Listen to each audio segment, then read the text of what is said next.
Bonjour on today. Welcome back to eNCA. The 7th edition of the ICC Men's T20 World Cup gets underway in Australia at the weekend. South Africa's warm-up match against New Zealand is on Monday next week. Joining me to unpack Team South Africa's preparations is convener of selectors, Victor Mpitsang. A very good afternoon, Mr. Mpitsang.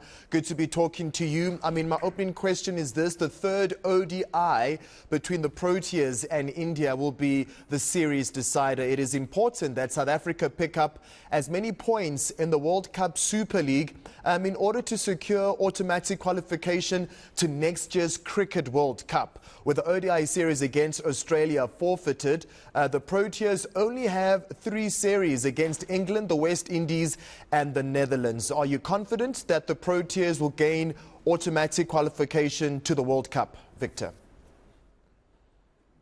Hi, Arthur. Good afternoon, and good afternoon to the viewers. Look, I think you've mentioned it. The first part is obviously making sure that we get over the line in the last ODI against India. We still have a few games left.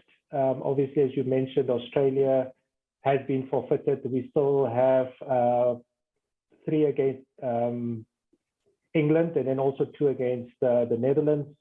But having looked at the logs, and we obviously have to look at what our chances are, and our chances are quite good, but we need to start winning. And as I said, the most important part is winning tomorrow and making sure that we win the series against India. We saw what a comeback it was for them in the last game. So important, 6 more games that's left to making sure that we have automatic qualification for the World Cup. Winning is the operative word there, Victor. Moving to the men in the middle, the Proteas batters seem to be struggling, especially the top order. And there also seems to be a lack of consistency in making significant runs, especially in T20 cricket. Are you concerned about this, and how are you fixing it? Look, I think having gone to India, the first thing that we were very cognizant of was the fact that the amount of games that we had left to the start of the World Cup. Obviously, there was one or two players that haven't been playing. The captain hasn't been playing cricket. He was injured just prior to the England tour, which was a big miss for us. He's come back. He's played a few games for the Lions, which is his home province.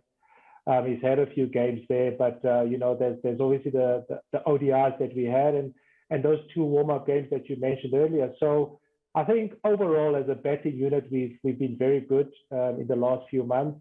Very confident in where the team's at, and it does happen that that 1 or 2 players might be out of form, but very, very, very confident that will change, because we still have some time when it comes to that first game of the World Cup.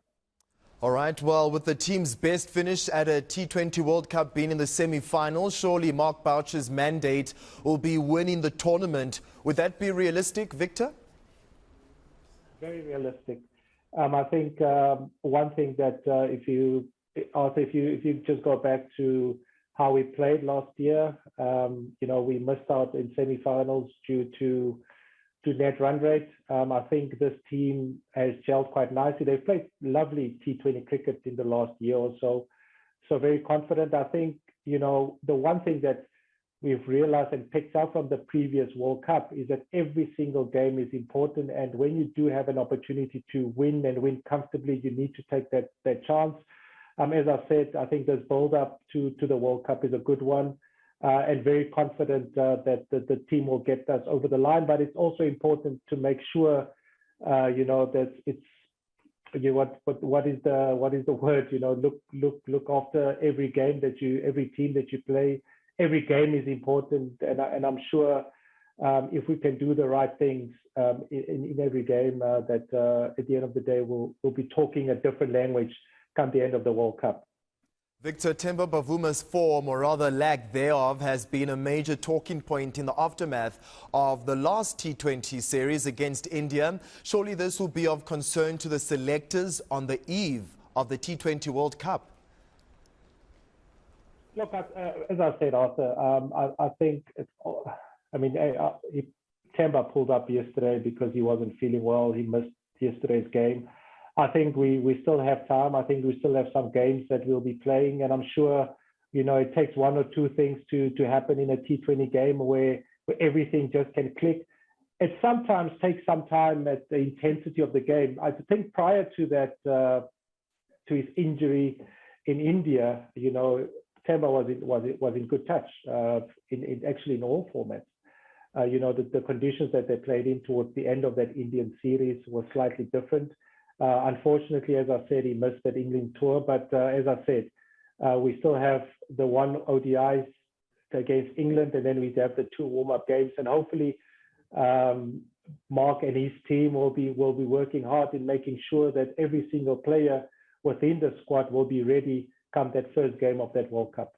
Victor, while on Themba, in closing, what do you have to say about him being snubbed by the teams involved in the SA20? Look, very disappointed, but I mean, there's not much to say about that apart from the disappointment that your leader can't be part of the inaugural T20 competition. But as I said, I think for now, the focus is making sure that, we have a very good, first of all, the one-day series, have a good World Cup, and hopefully all can change going forward. Thank you very much, Victor, for your time. That was Victor Mpitsang, the convener of selectors ahead of the start of the T20 World Cup in Australia. A warm-up match against New Zealand next week, Monday, before they start off their campaign against Bangladesh. All right, so it's goodbye from the Today team. South Africa tonight, top of the hour.